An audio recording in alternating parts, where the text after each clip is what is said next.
This is a review of all the modifications that I've made to my partner's CRF250L.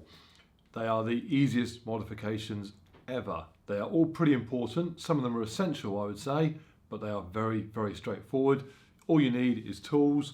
You don't even need to know how to use those tools really. And you need YouTube, because that will tell you how to use the tools. It's as simple as that.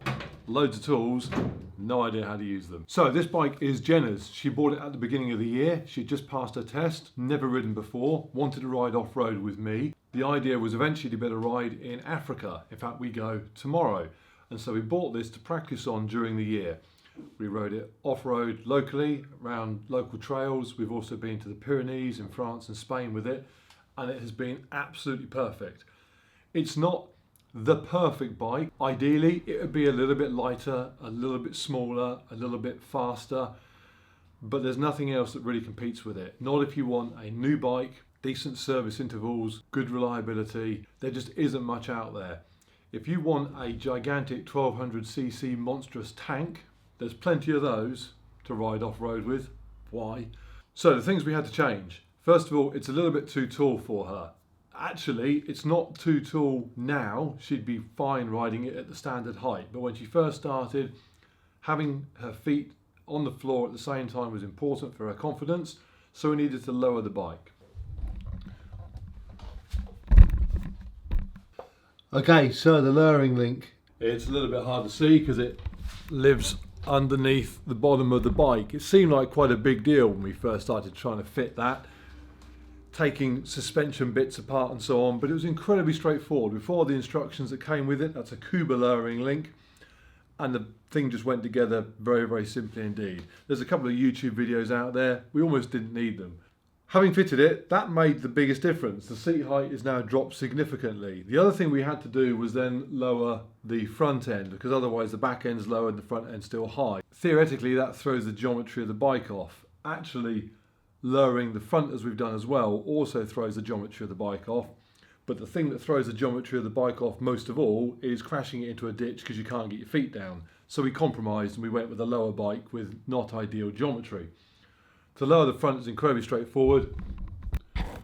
Simply undo the clamps on the forks and let the forks rise up through the top. We measured this on both sides and lined them up. Simple as that. So we now have the back and the front of the bike both drop down evenly. Makes it nice and stable, or stable enough for Jenna riding at modest speed off-road. The third thing we did to adjust the height of the bike was fit a Seat Concepts seat. They do it in two ways. You can either buy a whole new seat, or you can buy just the foam and the covering and replace your existing foam and covering. We did that because it was cheaper. To get them shipped from America to the UK was expensive enough as it was. I'm not convinced it makes a huge difference. We ordered them in advance of our trip to the Pyrenees, but they didn't arrive in time because of a mistake with the mailing company. It meant that we rode on the standard seats when we were over there, and we were riding all day long, and I didn't really notice any real discomfort in the seat. A lot of the time we're stood up if we're riding off-road anyway. It's the one modification that if I was doing it all again, I probably wouldn't bother with. In fact, what Jenna loves is her fake sheep. Actually, it's not a fake sheep, it's a real sheep. What's it a fake? It's a fake seat? It's a real seat. Just velcros on, you can whip it off if it starts to rain so it doesn't get wet. Having said that, it dries really quickly as well. In theory, it's supposed to be cool in the summer and warm in the winter. She likes it. Sheep seem to like them. Heck of a lot cheaper than a Seat Concept seat. Okay, so next.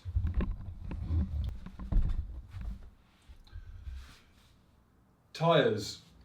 One of the very first things we changed was the rubber on these. The standard tyres are predominantly for road use and not great at that. Lots of reports about them being pretty ropey in the wet. We took those off straight away and fitted these, which are Motos Extreme Hybrid tyres. The tyres literally scream as they're riding on tarmac. It's quite disconcerting at first.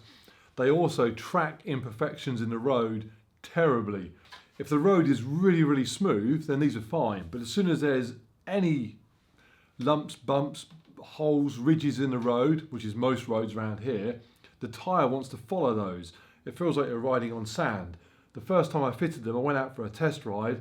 I thought I'd left the axle bolt undone. The front wheel felt that loose. It's purely the tyre wobbling about on the knobbles of the rubber. Once you know you're not going to fall off and nothing's about to drop off the bike, it's actually quite entertaining. But when you first ride it, it's a bit weird. Inside these we are running tubeless system, so no inner tubes.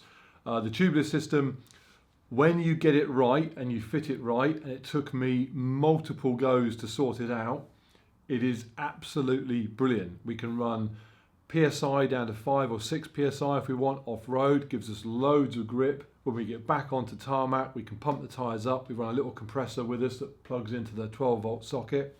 Faultless, you can't get pinch flats because there's nothing to pinch. If you actually put a hole through the tyre itself, you can plug it the way you would with a normal tubeless tyre.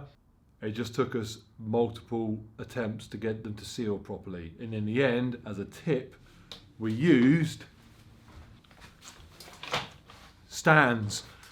Stands, no tubes. I use this stuff on my mountain bike and it works great. I thought, well, I might as well give it a go. Put it in these and immediately they sealed up perfectly. So, stands. Oh, the only other thing you need to do, we fitted counterweights on here. Otherwise, when you're riding the bike, especially at speed on tarmac, you get a hell of a vibration through the front wheel. So, counterweights just even that out.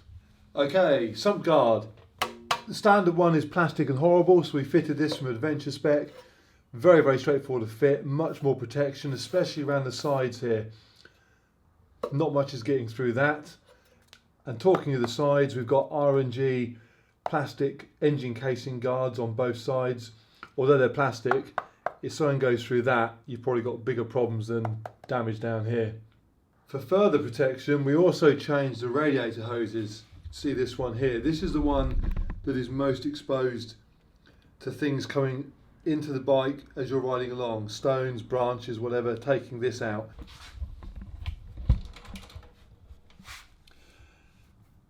These silicone hoses are just much more durable. It would take an awful lot, I would hope, to get through that, whereas the standard ones that come with it from the factory seem just like cheap bits of rubber tubing. So we replaced all of the radiator hoses on the bike. Staying on this side, chain cover from Zeta. If the chain goes, hopefully it doesn't come through the side of the engine casing. And it's red and shiny, which Jen hates, so I thought that was quite amusing. And a shortened gear change lever. Jen's only got short, tiny little feet, and she wasn't able to reach the gear change without taking her foot off of the peg. This is off of a kid's motocross bike. We found it on eBay, and it just reduces the distance of the gear change selector, brings it further forward. Also got the wider pegs on here as well. Cheap ones off of eBay, but they do the job. They're wider, more comfort, especially when you're standing up. You can't see it, but behind there is the battery. We use anti-gravity lithium batteries. Main advantage is that they're lighter and they're smaller, so there's just a bit of weight saving, which on this bike is always a good thing. The other thing they have though is they have a jump start feature, which we actually use. I thought that's going to be a pointless gimmick. It's actually really useful. When Jen was riding this in the Pyrenees, on the first couple of days she was riding very slowly because she wasn't very good. So everywhere she went was at low revs, just pottering along. She was also running her heated grips on maximum. She had things plugged into her USB chargers, her lights were on, and the bike wasn't generating enough power to deal with all that, so very slowly the battery ran down. We stopped to make a little coffee at the side of the trail, got back on the bikes, went to ride off, no battery. We were stuck in the middle of nowhere. The way the jump start feature works is very simple. You simply get yourself access to the battery by taking off the side panel, you push the button on the battery itself, and that releases a small amount of charge that the battery retains when it detects that it's running low. Once you're riding the bike, with all that rubbish up here turned off, you charge the battery back up and away you go. So, anti-gravity battery with jump start feature, highly recommended. Clutch. These bikes as standard have what's called a judder clutch, or a judder spring inside the clutch. In very simple terms, it's just a bit of additional metal inside the clutch plates that makes them slip a little bit, which is good if you're a new rider maybe, because it means the clutch doesn't engage too fast and stall the bike. It gives you an easier time getting the bike going, I guess. But for off-road riding, and for anyone that's pretty competent and can actually change gear properly, they're a nightmare. When I was trying to get this out of holes in the Pyrenees and get it up steep climbs that Jenna couldn't manage, I'd try and give it some throttle, engage the clutch, and nothing would happen initially. It would literally slip. It felt like a rubbish old used clutch. Horrible. When you're in a situation like that, you want to have instant power. This thing doesn't have much power as it is, so at least let's have what it has got quickly. So we replaced the clutch, very easy to do, and it works perfectly now. You get instant throttle, clutch out, off it goes. Brilliant. And also, as a measure of how easy that is to do, when we set up to do that process, Jenna and I sat in this garage, we got all of our tools ready that we knew we would need because we'd watched YouTube. We were on this side of the bike before discovering that the clutch was on the other side of the bike. That is how little knowledge we have of motorcycles, and yet we managed to change the clutch once we turned the bike around perfectly fine, and it works. So far, at least, it works brilliantly. So, well worth doing, and you don't need to know much about what you're doing in order to do it. Okay, last little bits. So at the back, we've got the shorter tail tidy unit that everyone seems to fit. I'm not convinced about the short tail tidy. It doesn't seem to me to be a part of the bike that gets easily damaged. I've got the longer standard tail tidy on my bike, and I've thrown mine all over the place and it's still fine. I get that it looks cooler, but what it does tend to do is it throws stones and muck off the back tyre much higher and much further because there's nothing there to stop it. So if you're riding behind the bike, crap is coming off the back wheel and hitting you. I've noticed that when I'm following Jenna. So much so that I was going to fit a tail tidy to my bike, but because Jenna is 99% of the time following me, I didn't bother. I probably wouldn't fit it again if I had the chance. Probably. It does look cool. Okay, and we've got a little rear rack on the back here as well. Just a nice cheap one off of eBay, does the job. It's really good for grabbing hold of and lugging the bike around as well. When we are running in the UK, Jen doesn't have anything on here because I'm riding with her with the Moscow Moto 40 Reckless on my bike, and I carry everything we need on that.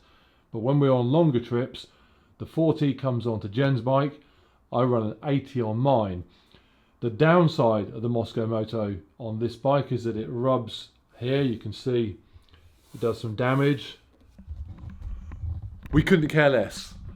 It's an off-road bike, that's absolutely fine. No problem with that whatsoever. Okay, and then the last stuff is all up the top. So, fairly standard stuff. We've got the butt buster handguards on here. The bike falls over. Everything up here is pretty exposed. They do a good job of protecting that. Just in case, we also fitted shorter levers that bend both ways. It also means you can get two fingers on them without squashing your other fingers. Oxford heater grips, quite clever. They work out whether the bike is running, and if it isn't, eventually they shut themselves down. So in theory, you can't run out of power. And they are quite cool. I wasn't convinced about heated grips, but having ridden on a couple of sunny days, but early in the morning when it's still cold, they're actually really useful. Hands nice and warm. Happy we've got them on there. Bar risers on there as well, just to raise the handlebars up a bit higher, so that when Jen's riding she's not stooped over. USB port, charging up the phone and cameras and stuff as we're riding along. And ram mounts for the mirrors. These are great. You can adjust these all over the place. When I'm riding my bike and I'm stood up off-road, I have one set so that I can see behind me when I'm standing, and one set so I can see behind me when I'm seated. I need to see behind me because I need to make sure Jenna's still there. You can also have these things set nice and wide so you can see behind you properly. You can also fold them out of the way if you need to get them out of the way. They're just super easy. And the last thing we do with them is we take the mirrors out on occasion and we replace them with something else. So I often run my GoPro gimbal mounted on a ball socket onto there instead, or my drone remote control holder can go on there as well. In fact, they're so useful that the one over here is currently missing because we are taking that one to Africa with us to put onto the hire bike that we're using. So we love those. And that is pretty much it. The only other thing we've got on here, stickers of the countries we've ridden the bike. If you're going to buy a bike like this, go and use it.